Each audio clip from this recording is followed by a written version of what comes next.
Hi folks, welcome to stage 19 of the Tour de France. We're getting there. Once again, this Tour de France refuses to follow the script. What we're seeing now is a couple teams, we're getting towards the end and they're seeing, crap, we better hurry up and win a stage. A little bit of desperation, and it made for a tough, complicated race today. We had groups all over the road, we had GC guys missing splits, we had breakaways out of breakaways, we had Campanearts going crazy again, we had a groupetto that was 10 minutes down. That's how you know it was a hard stage. And finally, another nail-biter close finish. I gotta give today an 8 out of 10. You really wanna watch the whole thing. If you skip ahead like every 10K, there's an entirely different scenario, different guys off the front, different race going on. Watch from the beginning, watch the break sprint for first and then again for fourth, and then you can turn it off. I'll save you the last 15 minutes where the pack is just like riding in, nose breathing, because they're on just an entirely different day. Our sponsor today is First Endurance. I've been working with First Endurance for 10 years now. They do great supplements. A recovery drink is really good. We're going to talk about today is the EFS electrolyte mix. It's hot as hell out. You can't just be drinking water.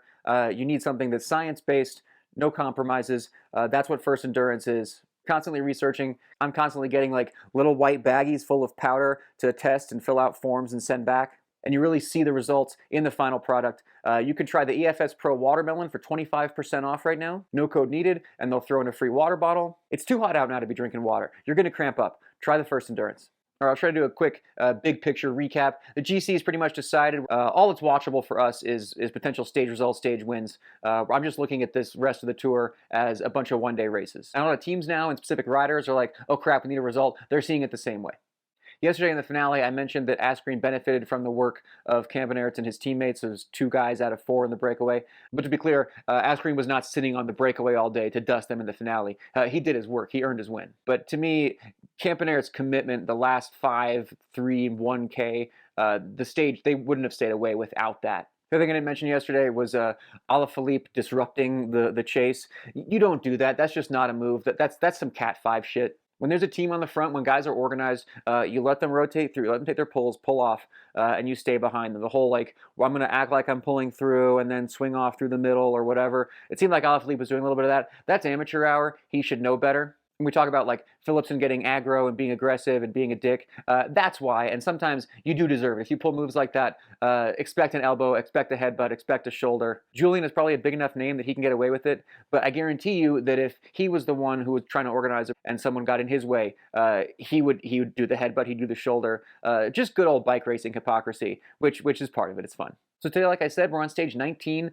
Tomorrow's a hilly one, and then you've got the Champs-Élysées, which is classically a sprinter one. This was really like the last chance for some guys who wanted to win a breakaway, for some teams who were like, oh, we need to get a result.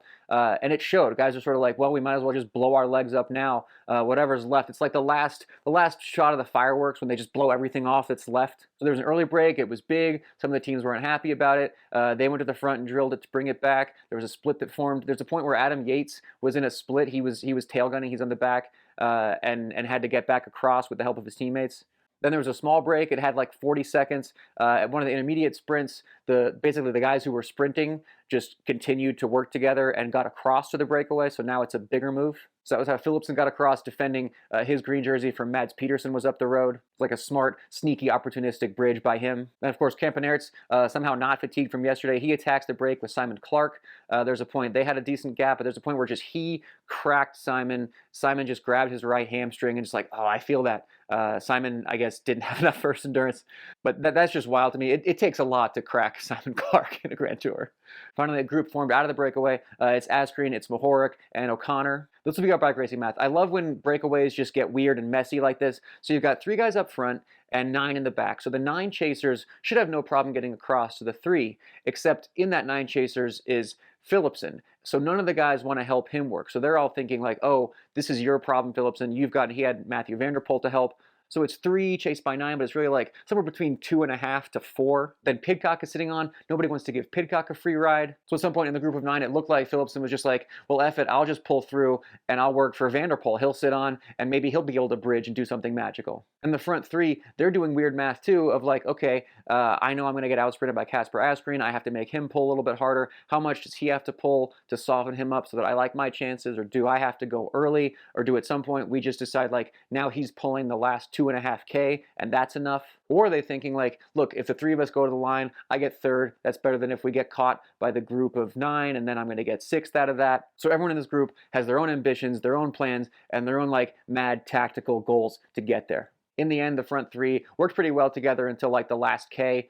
Ben O'Connor launched like kind of the only move he's got. Asgreen is a better sprinter, has to close it himself, and Mohoric had it perfectly situated, still barely got it. Bike throw on the line. Photo finish situation. A minute later, the sprint for 4th, it was everybody against Philipsen, and he still really just dusted all of them. Mishap, Adam Yates missing the split early on. When you're in the GC, he's 3rd overall, you've got to be vigilant. It's not a huge risk that he's going to miss a big split and lose his GC, but it just makes it harder on his teammates, and it wouldn't be unprecedented. Positioning in the race, it's stressful. You got to be on top of it all day. You're just constantly moving up. It's just easy to tail gun, go to the back, not worry about it. But really, you never know when you might pay for that. Armchair team director, I like all the teams being aggressive today. I like them trying to put Philipsen on the back. I thought it was smart for Mads to get up the road. They just weren't content with a controlled field sprint scenario that wouldn't work out for them. Armchair race organizer, this course was harder than it looked on paper. I like them putting the Classic C stages kind of late. Like early, they did a thing like they had the Roubaix stage would be in the first week and they do the crazy cobbles.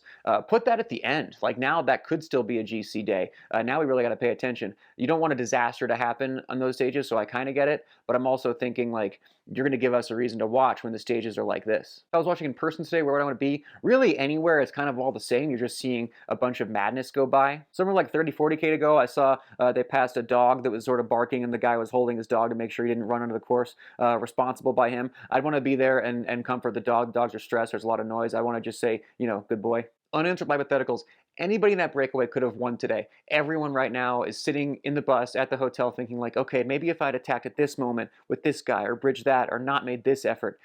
Breakaway stages are just so much fun that way. Bettiol, he made that split of 3. Ben O'Connor, maybe he should have started attacking at 3K to go and then he and Mohoric work over Asgreen. There's just a million ways that it could have panned out with a little bit different tactics, a little bit different finesse. Winning out of a breakaway really is an art. Once you've watched the breakaway sprint, now you can turn it off. The rest of it is like 10 more minutes of just the group riding in nose breathing. It looks like they're on a coffee ride at a training camp. Or other notes, Mohoric cried to the finish line. Always like to see that. I don't know why. So if you're just in it for the climbs and the GC stuff, this stage is not for you. But if you like to watch bike racing, today's stage was a hell of a bike race. Okay, that's it for today. Tomorrow we've got more climbs. I'm not really seeing Tadej go for it. I just don't think he's going to pretend to make up 7.5 minutes. I think he's scared now. I think he sees that he's vulnerable. So tomorrow, maybe look for a breakaway to get huge time. Look for Jonas to be defensive, probably put time on Poggi again on accident. But hard not to think it's not going to be a good stage with a course like that. I'll put a link in the description to First Endurance. We'll see you tomorrow. Thanks.